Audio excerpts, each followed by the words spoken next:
My research project is on multimodal sensory stimulation therapy, also known and referred to sometimes as coma stimulation therapy. Patients who experience an alteration in consciousness, which indicates a decrease in responsiveness, suffer from sensory deprivation due to lack of a consistent stimulus.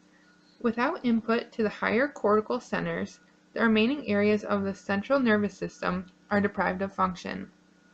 Sensory stimulation can enhance a patient's cognitive functioning, awareness, and interaction. This is due to that the exposure to frequent sensory stimulation facilitates growth of dendrites and helps to improve synaptic connectivity. One main goal of sensory stimulation is to use the patient's responses to sensory stimuli and eventually channel them into meaningful activity. This is done by monitoring the patient's responsiveness and providing stimulation to his or her senses bedside. For example, acoustic stimulation can be having caregivers speak to the patient, playing the radio for set intervals, or trying to establish localization of various noises. Tactile stimulation can consist of stroking the patient's face using various textures, such as clothing, blankets, or stuffed animals. Objects with different temperatures can also be used. For visual stimulation, providing a visually stimulating environment, which includes bright colors, pictures, and personal items, can be used. Showing the patient different colored lights is another way to provide visual stimulation. For olfactory stimulation, the patients are exposed to a series of familiar smells, both pleasant and unpleasant. Gustatory stimulation can be provided by applying different flavors to the patient's tongue. This can be done using a cotton swab. The last modality that can be stimulated is kinesthetic or movement. Movement stimulation can use a range of motion exercises and change of body position for stimulation. In a systematic review, a trend towards improvements and reductions in the duration of coma compared with controls, improved wakefulness, and decreased length of stay following multimodal sensory stimulation was identified. However, there were also several studies that reported no change in similar parameters. Therefore, according to Meyer et al., it was concluded that there is conflicting evidence regarding the benefit of sensory stimulation in arousing patients from comas. Subjective behavioral parameters are often used to determine the effectiveness of multimodal sensory stimulation. The need for objective measures like different electrophysiologic parameters is crucial in determining if multimodal sensory stimulation is effective due to this issue. My research question asks, does multimodal sensory stimulation therapy increase responsiveness in patients with reduced consciousness following brain injuries?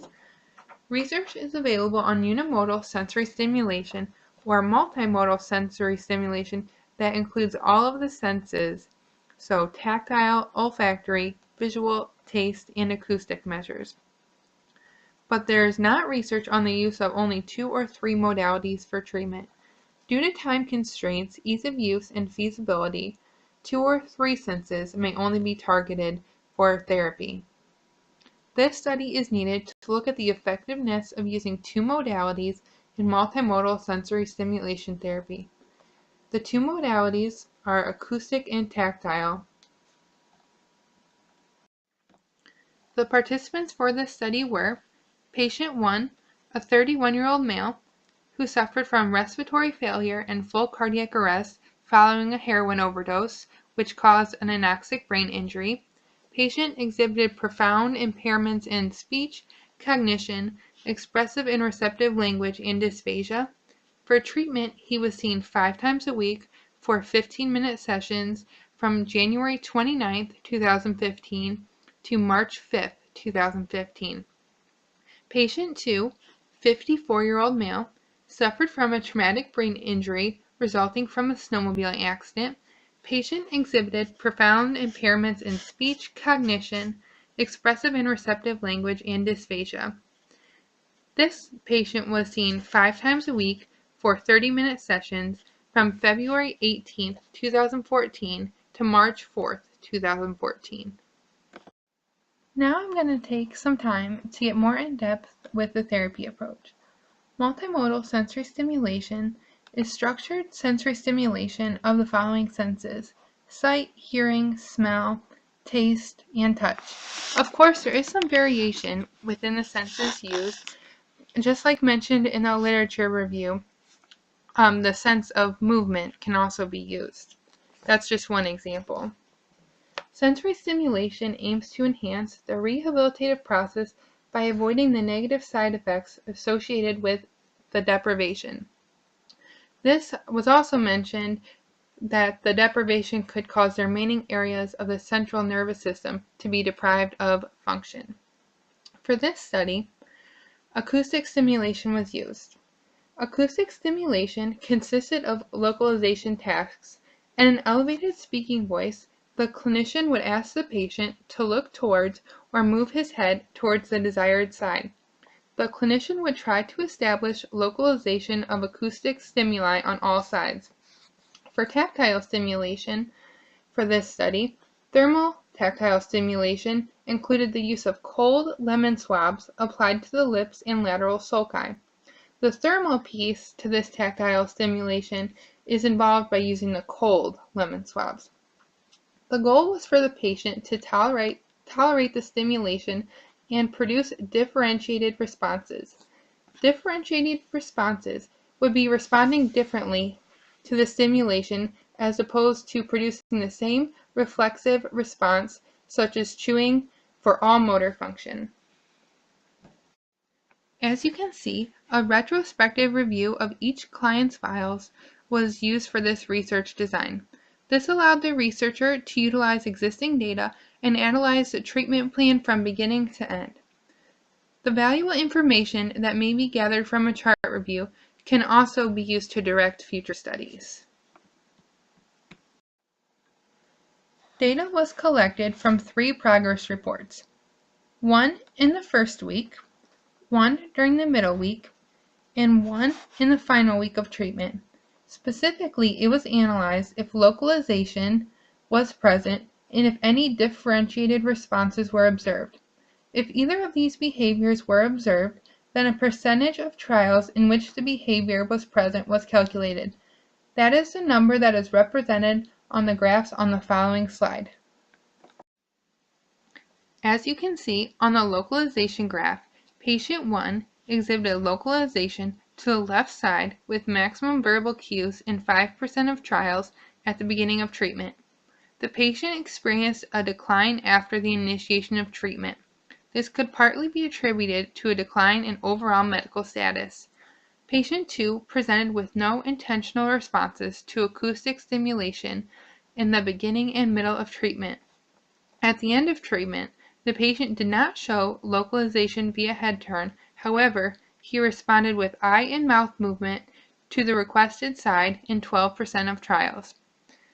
On the right, for differentiated movements, patient 1 tolerated thermal tactile stimulation throughout the course of treatment with only undifferentiated responses noted. No purposeful responses were observed. Reflexive actions, especially the bite reflex, were often observed in response to the stimulation. Patient 2 tolerated thermal tactile stimulation in the beginning with only undifferentiated responses. During the middle phase of treatment, patient 2 responded to stimulation with lip pucker and an arm lift. It is important to note that the graph displays a significant increase in skills during the middle phase of treatment by marking that differentiated responses were present in 100% of trials. Understand that for this phase of treatment, only 1 trial was administered. At the end of treatment, the patient exhibited differentiated responses of lip pucker and closing jaw when stimulation was applied. Non-purposeful responses observed still at this stage included eye movement under lids, chewing, and inconsistent movement of limbs. A few limitations of the study include research focused only on 2 patients, data was collected from 2 speech-language pathologists, This can affect the consistency of how data was recorded and represented. Going along with that, there could be variance in the quality of recorded data, variance in the quality from speech therapist to speech therapist, as well as overall. Also, unable to personally verify information, I had to trust what was in the chart. There could be difficulty interpreting data. This could be due to something like poor quality copies or unknown acronyms in the chart, which I did come across. And lastly, results based solely on subjective measures. As stated in the literature review, there have been studies that showed a trend towards improvements in wakefulness from comas. However, there were also several studies that reported no change in wakefulness from coma-like states. Results from this study illustrate the conflicting evidence found in this previous research. Improvements were inconsistently made throughout treatment, and there was no observable trend. So overall, no significant change or progress was made. Future directions for multimodal sensory stimulation therapy would be to develop studies that include multiple participants, different combinations of the 5 modalities, so 2 and 3 combinations, not either just one modality or all 5. Develop consistency in data recording, data collection and experiments. It would be beneficial to have studies that utilize another design other than a chart review, and also develop studies that use objective measures to assess responsiveness.